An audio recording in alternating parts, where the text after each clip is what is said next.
ever been asked the question, where were you on, and you fill in the blank? Usually this day is on a certain day of celebration or remembrance, or most commonly a day of tragedy. The question usually refers to the biggest terrorist attack that happened in the world, which is September 11th attack in New York. Let's refer to what I'm about to talk about right now, which is the Oklahoma City bombing, which happened on April 19, 1995. Today I'm going to inform you of the events of the bombing. I will briefly discuss what happened that day and discuss the stories of some victims, survivors, and how they're being remembered after the fact. So I ask you, where were you April 19, 1995? Many of you weren't even born yet, but many know that on April 19, 1995, at approximately 0902, a Ryder truck was parked outside of the Mirror Building, one of the biggest attacks that hit the USA at that time. The target was the Outfit P Mirror Building that held such agencies as the Social Security Office, the DEA, the Marine, and the Army recruiting stations. That morning, a Ryder truck parked outside the building, and after the driver was safely out of reach, he detonated that bomb. The bomb was approximately 4,800 pounds. The explosive instantly caused a third of the building to disappear into rubble and destroyed about 300 buildings in that area. As a result of this bombing, there were 168 fatalities, including 19 children. They were on the second floor in the daycare of the Mirror Building. This picture, as you were, of those children killed was baby Bailey. This picture may seem familiar to you because it was on a lot of newspaper articles the day after the bombing occurred. That's baby Bailey in that firefighter's arms. Bailey had just turned 1 year old the day before the bombing happened.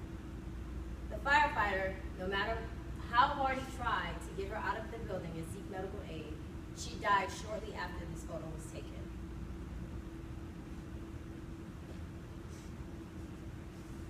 While Bailey and many of those affected by the attack were in or around the Mirror Building, there's Rebecca here, Rebecca Anderson, was not. She was home with her husband and she heard the news. She quickly told her husband that they need to go and help out those nurses and doctors out there and help out giving medical aid. When Rebecca got there, she was hit in the head with debris while trying to help. She immediately resisted aid, but a few minutes later she collapsed, as you can see in the picture on the right. They were hopeful at first, but a few days later, Nurse Rebecca Anderson had died at the hospital, succumbed from her injuries. Rebecca gave her life trying to save others. And although her life was lost, she would be happy to know the large amount of survivors. In spite of the many lives that were lost, the amount of survivors triples that amount, because a bunch of courageous men and women worked together to seek aid and help one another to save their lives. There were 680 survivors, about 680 survivors that day, most with injuries that ranged from minor to very critical, like Rebecca and Brandon did. They were the only two siblings that survived that attack. Rebecca and Brandon barely remember the incident. Rebecca was 2.5 and Brandon was 3. As a result of the blast, Rebecca suffered from cement, glass, and plastic pieces of the exploded barrel in the right side of her body. Brandon lost a few chunks of his brain in that blast. But through it all, they both managed to recover. Brandon had to receive many surgeries, speech therapy, and special aid. However, they both successfully graduated high school, but still have the scars as a memory. Unlike Rebecca and Brandon, Florence Rogers was far more fortunate than they were on the April 19th tragedy. She walked away with no scars. She had just started a meeting that morning, and she said after the blast, the 7 other people that were in that meeting just disappeared. The only thing that happened to her was she had a minor tear in her dress. Florence is grateful to be alive, and she lives to remember and honor those whose lives that were lost that day, which brings me to my last point. In honor of those affected on that sad day, the Oklahoma City National Memorial Museum was built. a place to learn about the history of the site before the bombing, to discuss the events of the April 19th bombing, and the aftermath of it all. It is a place of hope and memories. It is dedicated to the lives lost, the rescue workers, and the survivors of that tragic event. Here are just a few things out at the outdoor memorial at the museum. The gates of time. Twin east and west gates. The east gate having 901 inscribed on it, which represents the last moment of tranquility and quiet in Oklahoma City. 903 is on the west gate, and it represents when people's lives were changed forever after the bombing. The reflecting pool.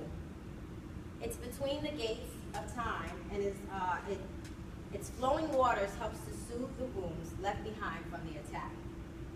Next to the reflecting pool is the survivor tree. That survivor tree withstood the blast and still stands to represent resiliency. Also, the survivor wall was the only fragment from the Muir building left standing. Today, it contains more than 600 names of the survivors of that attack. They're inscribed on the wall. One of the most symbolic pieces at the memorial are the field of empty chairs. There are 168 of them representing every victim of that attack. And they are inscribed at the bottom of the chair with the name of everyone there. There are 9 rows representing the floor that each person was on when they died. The 19 smaller chairs represent children's lives that were lost that day. At nighttime, all the chairs light up to show the names. Lastly is the fence. This fence was put up immediately after the bombing to protect the Muir building. People instantly used it as a memorial site for everyone else to come and leave their tokens of appreciation, memorabilia, any kind of letters, flowers, or remembrance. Today, anyone can go, locals, families, friends, anyone can go and leave whatever they want up there. Each year on a day, people come out to take a moment and reflect on the events that day, and they pay their respects to the lives lost. This is a day we'll never forget. In conclusion, I've briefly informed you of the events that took place during the Oklahoma City bombing that occurred on 19 April 1995, a day that has changed the world. We discussed the victims, survivors, and how they are all remembered on that day. I truly hope you have learned something and hope you take a moment to reflect every April